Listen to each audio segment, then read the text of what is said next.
Hello everyone, आप सबका स्वागत है हमारे यूट्यूब चैनल शिक्षा एजुकेशन क्लासेस पर। यदि आप हमारे चैनल पर नए आए हुए हैं तो उसे सब्सक्राइब कीजिए, लाइक कीजिए एंड ज़्यादा से ज़्यादा लोगों को शेयर कीजिए। आज हम पढ़ेंगे हिंदी भाषा एवं उसके अंग के बारे में। आज हम पढ़ेंगे हिंदी भाषा, किसके बारे में? हिंदी भाषा के बारे में, और जानेंगे उनके अंग के बारे में।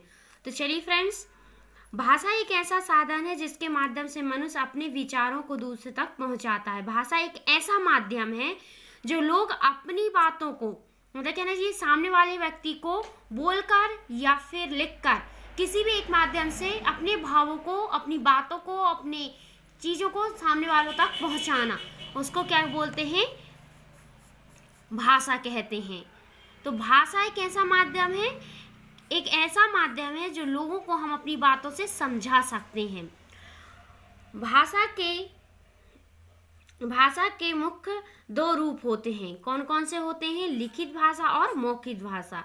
कौन कौन सी? लिखित और मौखिक। हम लिखकर भी कर सकते हैं, भाषा को समझा सकते हैं, जैसे कि है लेटर लिखना है, पत्र है, टेलीग्राम, एप्लीकेशन वगैरह है, जो भी है, तो उसके माध्यम से हम लिखित रूप में दे सकते हैं। मौखिक रूप में हम वैसे व्यक्ति को मौखिक रूप में बताते हैं कि आप क्या कर रहे हो, आप कैसे हो, तो ये मौखिक भाषा हो गई। इसके बाद आता है लिपि। क्या आता है? लिपि। लिखित भाषा को जिस माध्यम या साधन से प्रकट किया जाता है, मतलब कहना चाहिए लिखित भाषा को जिस माध्यम या साधन से प्रकट किया जाता है उसे हम क्या कहते हैं? लिपि कहते हैं। लिखने के माध्यम से। हिंदी भाषा की लिपि देवनागरिक है। कौन सी है? देवनागरिक है। हिंदी भाषा की लिपि कौन सी है? देवनागरिक है। इसी तरह अंग्रेजी भाषा की लिपि कौन सी है? रोमन। कौन सी है? रोमन। एवं उर्दू भाषा की लिपि फारसी। उर्दू भाषा की लिपि कौन सी है? फारसी। हिंदी की देवनागरिक, इंग्लिश की रोमन और उर्दू की फारसी है। भाषा के अंग। भाषा के अंग। वर्ण, शब्द, वाक्य। कितने प्रकार हैं? 3। वर्ण, शब्द, वाक्य, ये 3 प्रकार के होते हैं। वर्ण मतलब अक्षर, जैसे कि आ है, बड़ा आ है, या फिर का है, सिंगल वर्ड है ना, सिंगल वर्ड, ना है, इस टाइप से। शब्द किसे कहेंगे? जैसे राम है, कमल है ना, जबलपुर है, दिल्ली है, ये एक शब्द है। और वाक्य किसे कहेंगे? कि राम खाना खाता है। क्या आएगा? राम खाना खाता है। ये क्या है? वाक्य है। क्या है? एक वाक्य है। सबसे पहले हम पढ़ेंगे वर्ण के बारे में। सबसे पहले हम किसके बारे में पढ़ेंगे? वर्ण के बारे में।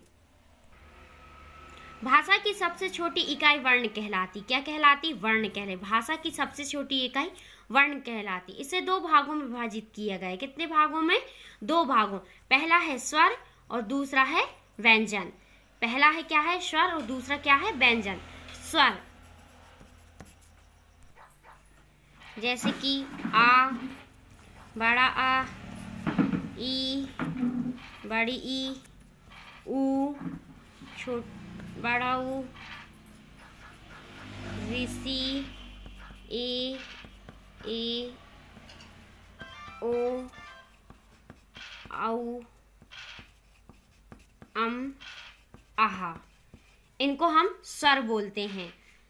स्वर की डेफिनेशन क्या है? ऐसे वर्ण जिनका उच्चारण स्वतंत्र रूप से लिया जाता है, मतलब ऐसे वर्ण जिनका उच्चारण स्वतंत्र रूप से लिया जाता है, जिसमें किसी एक की भी सहायता नहीं होती, उसको हम क्या बोलते हैं? स्वर बोलते हैं। स्वर कितने होते हैं? 13 होते हैं। स्वर कितने होते हैं? 13 होते हैं। इसी प्रकार व्यंजन। व्यंजन क्या है? का, खा, गा, घा, रा, यहाँ से लेके पूरे जितने भी आते हैं उनको हम क्या बोलते हैं? व्यंजन। व्यंजन कितने होते हैं? 39। व्यंजन कितने होते हैं? 39 होते हैं। व्यंजन की डेफिनेशन का ऐसे वर्ण जिनका उच्चारण स्वर वर्णों की सहायता से होती, मतलब कहना चाहिए इनकी सहायता से होती है, उन्हें हम क्या कहते हैं? व्यंजन कहते हैं। उनको हम क्या कहते हैं? व्यंजन बोलते हैं। वर्णमाला में वर्णमाला में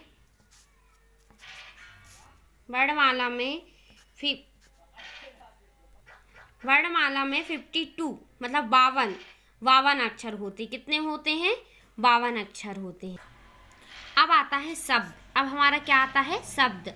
शब्द वर्णों का एक ऐसा संयुक्त रूप है। कैसा? संयुक्त रूप है जिसका एक निश्चित अर्थ होता है। कैसा होता है? एक निश्चित अर्थ होता है। जैसे शिक्षक, शहर, या हम और कुछ भी ले लें, है ना, जैसे जबलपुर,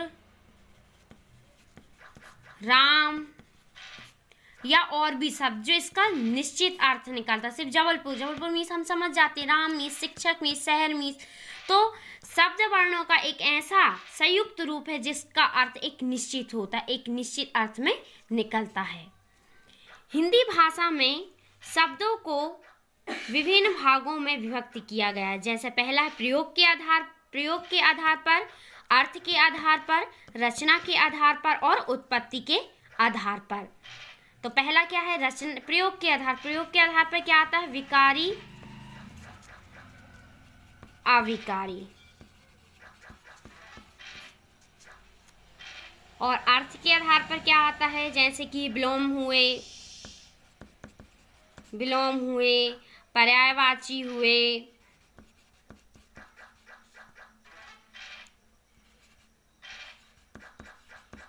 ऐसे पर्यायवाची एक अर्थी शब्द है, विपरीत शब्द है। ये सारे के सारे काहे पे आते हैं? अर्थ के आधार पर। रचना क्या है? रचना के आधार पर हम पढ़ेंगे रूढ़, यौगिक शब्द आते हैं, है ना, योग रूढ़ शब्द आते हैं, ये सारे के सारे आते हैं। उत्पत्ति के आधार पर हम क्या क्या पढ़ेंगे? तत्सम, तद्भव, देशज और विदेशी शब्द। ये सारे के सारे आते हैं किसमें? शब्द में। इसके बाद हम पढ़ेंगे वाक्य। इसके बाद आता है हमारा वाक्य। सार्थक एवं क्रमबद्ध शब्दों के समूह को वाक्य कहते हैं। किसको कहते हैं? वाक्य। सार्थक एवं क्रमबद्ध समूह को। जैसे परिश्रमी व्यक्ति सफल होता है। अब व्यक्ति एक समूह, अगर हम इनको अलग अलग करेंगे, परिश्रमी अलग हो जाएगा, ये शब्द कहला जाएंगे। लेकिन इनको एक साथ जोड़ेंगे तो क्या हो जाएगा? हमारा वाक्य बन जाएगा। वाक्य 3 प्रकार के होते हैं। पहला सरल वाक्य, मिश्र वाक्य और संयुक्त वाक्य। वाक्य कितने प्रकार के होते हैं? 3। सरल वाक्य, मिश्र वाक्य और संयुक्त वाक्य। अब सरल वाक्य को जानेंगे। जैसे सरल वाक्य में क्या आएगा कि राम खेलता है, राम खेलता है, ये एकदम सरल वाक्य, साधारण वाक्य। या हम कह सकते हैं कि राम क्रिकेट खेलता है या शाम क्रिकेट खेलता है। ये कैसे वाक्य होंगे? सरल वाक्य होंगे। मिश्र वाक्य किसे कहेंगे हम? मिश्र वाक्य। भारत एक महान देश है जहाँ सभी धर्म के लोग रहते हैं। मतलब इसमें कहना चाहिए दो सेंटेंस आपस में जुड़े हुए हैं, जिसको हम क्या बोलते हैं? मिश्र वाक्य कहते हैं। संयुक्त वाक्य हम किसे कहेंगे? जिसमें परंतु है, एवं है, अथवा आदि शब्द जुड़े होते हैं। जैसे कि राम और सीता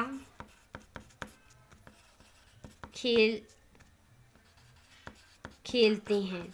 तो ये कैसा वाक्य हो गया? संयुक्त वाक्य हो गया। कैसा वाक्य हो गया? संयुक्त वाक्य हो गया।